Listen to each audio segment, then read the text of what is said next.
પાદરાના વડછરા ગામમાં શિક્ષિકા પર અનેક આક્ષેપો સાથે ગ્રામજનોએ પ્રાથમિક શાળાને તાળાબંધી કરીને વિરોધ નોંધાવ્યો હતો। પાદરા તાલુકાના વડછરા ગામમાં ગ્રામજનોએ પ્રાથમિક શાળાના શિક્ષિકા પર બાળકોને માર મારવાના આક્ષેપો સાથે શાળાને તાળાબંધી કરી વિરોધ નોંધાવ્યો હતો, જેમાં બાળકોને યોગ્ય રીતે શિક્ષણ ન આપતા હોવાના આક્ષેપો પણ ગ્રામજનોએ કર્યા હતા। આ મામલે શાળાના આચાર્ય દ્વારા શિક્ષણ વિભાગને અનેકવાર રજૂઆત કરાઈ છે, જો કે તેમ છતાં પગલાં ન ભરાતા ગ્રામજનોએ શિક્ષિકાના વિરોધમાં શાળાને તાળાબંધી કરી હતી અને શિક્ષિકાની બદલી ન થાય ત્યાં સુધી શાળાને તાળાબંધી રહેશે તેવી ચીમકી ઉચ્ચારી હતી। અમને આજે મનાલી બેન છે એ લોકોનું શિક્ષણ બાબતે એટલું બધું ખરાબ છે કે જેથી કરીને અમે જો છોકરાઓ જ્યારે અમે રજૂઆત કરવા આવ્યા 2 થી 3 વાર રજૂઆત કરી કે બેન પાઠ આખા ઉડાઈ દે છે। જ્યારે અમે ગણિત વિજ્ઞાનનો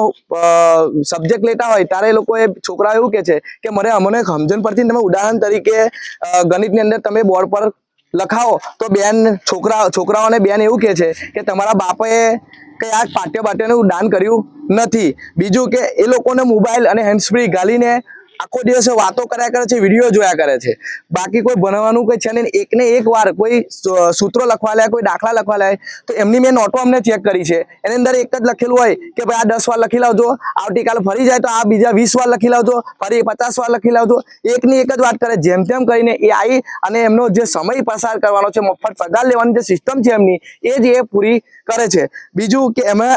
આ બધી રજૂઆત અમને તો બાળકોએ રજૂઆત કરી એટલે અમે 1-2 વાર એની અંદર અમે 1 વર્ષ પહેલા અમે ગયા આચાર્યને રજૂઆત કરી, બેન અમને બોલ્યા 2 થી 3 વાર એસએમસી કમિટી સરપંચ અમે બધા હાથે મળીને ગોમવાળાએ એનું જે સમાધાન કર્યું કે બેન તમે નવા છો, 2-3 વર્ષથી આવ્યા છો, તમે શિક્ષણ પર ભાર આપો, શિક્ષકોની ઓલરેડી આપણે ઘટ છે, છતાં પણ એ બેને કોઈ આની ગંભીરતા લીધી નહીં। 2 થી 3 વાર એનું સોલ્યુશન લાવવાનો પ્રયત્ન અમે કર્યો પણ એનું સોલ્યુશન આવ્યું ના કે ત્યાર પછી અમારે આગળ રજૂઆત કરવાનો વારો આવ્યો, પણ છતાં પણ એ રજૂઆત કરીને તાલુકાની અંદરથી પણ એ બધું ઉડી જાય છે। સમજો ટીપીઓ સાહેબ હોય કે એક રાહુલ સાહેબ કરીને છે એ પણ ડાયરેક્ટ જ આ બધું એમના માણસો એ લોકો ડાયરેક્ટ લાવી અને વાતને સમાધાન પણ લાવી દે છે। જ્યારે આ બધી વાતની ખબર પડી ત્યારે અમે ઉપર જિલ્લા અધિકારી શિક્ષણ અધિકારી પર જ્યાં એમને પણ 15 દિવસનું અમને અલ્ટિમેટ આપ્યું હતું, છતાં પણ એનું કોઈ કશું થયું નથી। અને અમને જ્યારે તાળાબંધી કરવાનું જ્યારે થયું ત્યારે અમે સ્કૂલને તાળાબંધી કરી, શિક્ષકોને બહાર કર્યા, ત્યારે અમને પ્રિન્સિપાલ પર ટીપીઓ સાહેબનો જે ઉપરથી ફોન આવ્યો કે અમે આજે શિક્ષકની બદલી અમે તાત્કાલિક કરીએ છીએ, બરાબર, એટલે તમે જે તાળાબંધી છે બધું બંધ રાખો। પણ મારે ટીપીઓ સાહેબને ખાલી એટલું જ કહેવું છે કે અમે 6 મહિનાથી 1 વર્ષથી તમારી પાછળ કમ્પ્લેનો લઈને આવ્યા, 3 થી 4 વાર અરજી કરી, તમને રજૂઆત કરી, મૌખિક લેખિત બધી જ, બરાબર,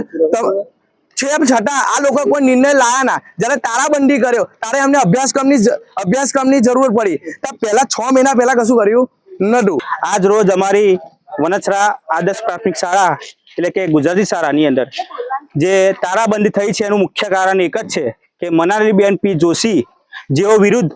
અમે લોકોએ તાલુકાની અંદર આજે 7-8 મહિના પહેલા જે રજૂઆત કરી હતી અને જેમાં એમના વિરુદ્ધ અરજીઓ આપેલી હતી, જેના